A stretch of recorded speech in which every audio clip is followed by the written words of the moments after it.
معظمنا في صغره بيتعلم لغته الأساسية من اللي حواليه، زي الأم والأب والناس المحيطين بيه. وعشان كده بنتكلم ونتواصل مع الناس بشكل أفضل بلغتنا الأم، وبنحس براحة أكبر لما نتكلم بيها. كمان في الحب الإنسان بتكون ليه لغة أساسية بتكبر وتنمو معاه من طفولته. ممكن تكون لغة الحب اللي بتتكلم بيها مختلفة عن لغة الحب الخاصة بشريك حياتك، زي كده اختلاف اللغة الصينية من العربية أو الإنجليزية. تخيل نفسك بتحاول تكلم واحد صيني وانت ما تعرفش غير العربية وهو ما يعرفش غير الصينية، أكيد هيكون التواصل صعب. في أطفال بيحسوا إنهم محبوبين فبيطوروا لغة أساسية للحب بتعتمد على تركيبتهم النفسية وطريقة الأم والأب في التعبير عن الحب. وفي أطفال بيحسوا إنهم مرفوضين ومش محبوبين من أهلهم فبيطوروا لغة عاطفية مشوهة ويكون عندهم مشكلة في التعبير عن الحب، وبيحتاجوا جهد أكبر عشان يحسنوا من طريقتهم لتوصيل الحب. أكبر بكتير من الأطفال اللي بيعيشوا في جو صحي مليان حب ويتعودوا على التعبير بثقة وأمان.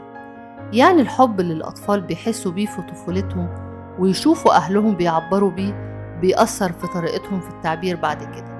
لغات الحب بتختلف من شخص للتاني، وكمان من وقت للتاني للشخص نفسه، بمعنى إن ممكن يحتاج في لحظة لكلمة تشجيع وتقدير، وممكن في مرة تانية يفرح بهدية، وساعات يبقى أقصى سعادته وقت يقضيه مع شريك حياته ويشاركوا حاجة بيحبوا يعملوها سوا.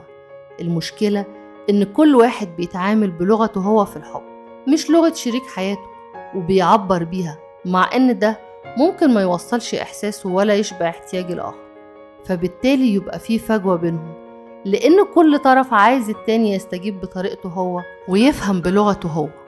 عشان يكون التواصل أعلى والحب يفضل دايما حرارته عالية، محتاجين نتعلم لغة الحب الخاصة بشريك الحياة.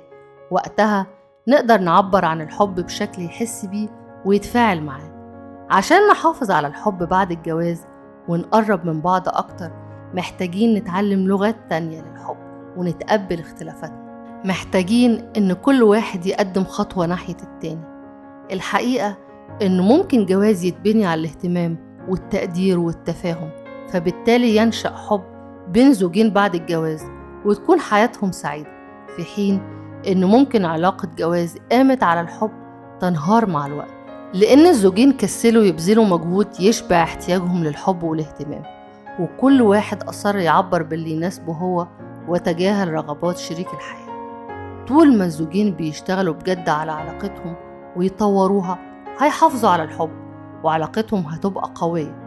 لكن الحب نفسه ما يضمنش أبدا السعادة ولا استمرار الاهتمام والشغف لو الزوجين ما بذلوش مجهود عشان يحافظوا على مشاعر بعض واستثمروا في علاقتهم. الحب زي الشجرة بيدبل بالإهمال والجفا والقسوة، وبيكبر بالاهتمام والتواصل والمشاركة.